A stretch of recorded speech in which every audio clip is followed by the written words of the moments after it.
need. We're pleased to welcome now back in the SuperTalk headquarters studio, it's Caleb Sailors, Multimedia Journalist, SuperTalk Mississippi News.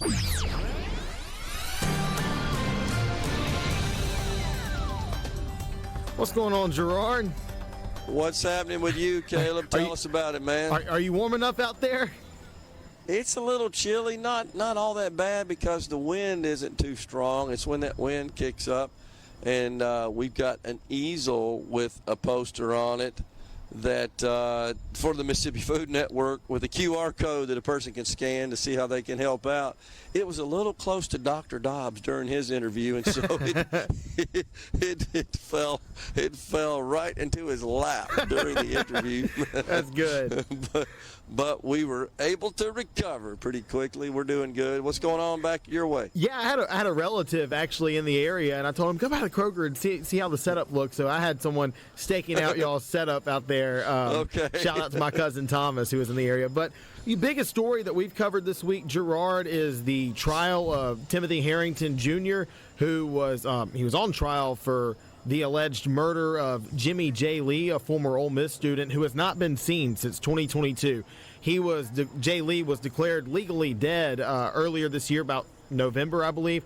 His parents went to the court and said, look, we haven't heard from him in multiple years. No one's seen him. His social media accounts haven't been active. Like, it's obvious that he's dead. And so the trial took place. We've had 2 weeks of trial now, and it ended up in a mistrial. The jury could not come to a consensus agreement whether to charge Harrington with capital murder, first-degree murder, second-degree murder, culpable negligence, manslaughter, or to find him not guilty. The judge said the jury was hopelessly gridlocked, but really it was an 11-1 vote. Now, I don't know which way the jury decided, what charge they voted on, but there was only one holdup, and so now they're going to have to go through the process of another trial. We haven't gotten any dates on a new trial yet. We don't know. I know the judge has reached out to both the prosecution and the defense to set up like when they will be going back to court. Now, I will tell you the crux of this whole trial, Gerard, was Harrington and Lee were. It was discovered. It was kind of made known by the prosecution that the two were in a sexual relationship with one another, and the prosecution said that they alleged that Harrington killed Lee to disclose that relationship. Lee was openly gay in the community. Everybody knew him as a member of the LGBTQ community in Oxford, and Harrington, on the other hand, was not. He did not identify as a member of the gay community, and so the allegation there was that he was trying to conceal that relationship. They were able to put together that the two men had met up not once but twice on the day that Lee disappeared. But there were a lot of things that went on in the case, like the prosecution used cadaver dogs to sniff a box truck that Harrington owned, but that all got dismissed because the dogs weren't technically properly trained to detect human scent. And the defense, which was led by State Representative Kevin Horan, who's been on the program a multitude of times, he basically told the jury and the judge, look, no body, no crime. There's been no evidence to link my client, no evidence to link Harrington to any murder, to any crime. You haven't found a body. You haven't found any links to Jay Lee, the victim's evidence. Haven't found any DNA anywhere where he's accused where Tim's accused of taking him in this whole process. And so the jury got to go to multiple locations of interest in the case, like Harrington's apartment, some places in Grenada where Harrington is from. And at the end of the day, 11 jurors decided one way and one decided the other way. And so we're going to have to redo the process of the trial. Wow.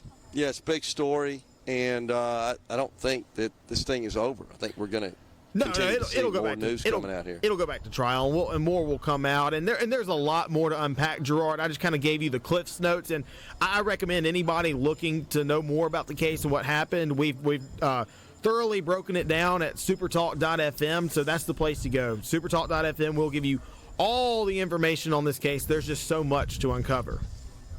Wow, incredible. All right, what else is going on? Gerard, I'll give a quick sports update. Two things. One, Southern Miss has officially announced Charles Huff as its head football coach. I know Ben Milam did a fantastic job writing that up, and he was the one that broke the story that Huff was going to be hired by Southern Miss. And it was a big move for the Golden Eagles to bring someone from within the conference, a Sun Belt head coach at Marshall, and they pluck him within the conference, which is very kind of unheard of, unprecedented. But, Jeremy McClain, the athletics director down in Hattiesburg, has, made it his mission to have a winning football program. After several years of being in the doldrums of the conference, the Golden Eagle faithful had enough, and so it was a home run hire on paper, and we'll see how it comes to fruition. But one thing, and I was listening to Huff's introductory press conference yesterday, and he said that he wants to adapt to this modern era of college football, and he wants to restore Southern Miss to its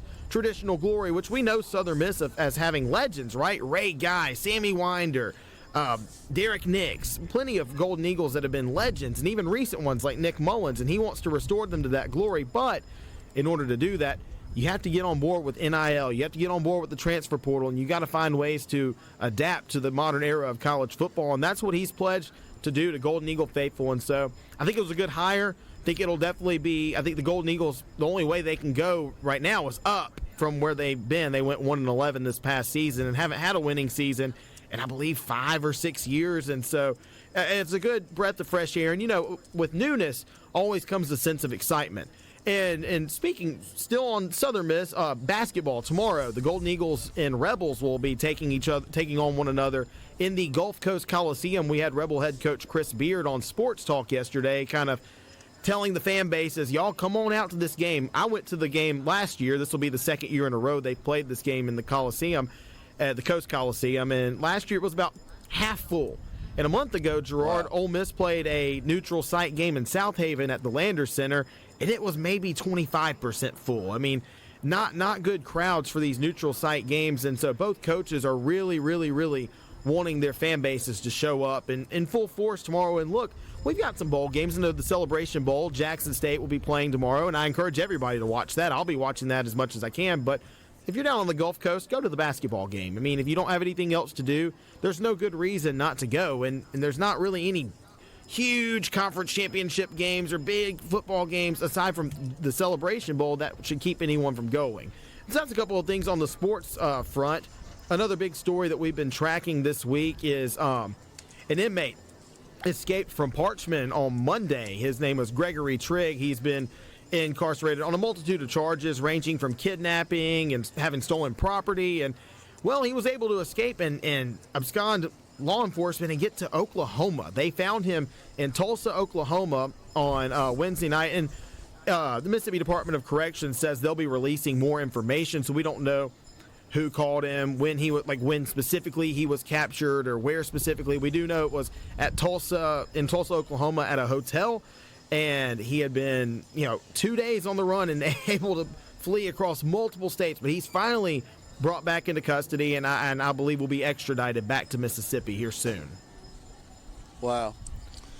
Man, oh man, what's going on in the political world that you guys are tracking these days? Well, the NAACP has dropped its lawsuit against the state of Mississippi and lawmakers for the extra court that's being created in the Capitol Complex Improvement District. So, House Bill 1020 last year, Gerard, in 2023 sparked a wide range of controversy, and I know we talked about it ad nauseum on this program. Anytime I'd come on last year, anytime you'd have lawmakers on, that was pretty much the center of probably a million discussions. And so while Capitol Police continues to expand in Mississippi, now it looks like we're going to be getting that extra municipal court, that state-run court in Mississippi with a judge appointed by Chief Supreme Court Justice Michael Randolph and prosecutors appointed by Attorney General Lynn Fitch. Now, the crux of the litigation against the bill and against that legislation was that it was unconstitutionally stripping the voting privileges away from Jacksonians.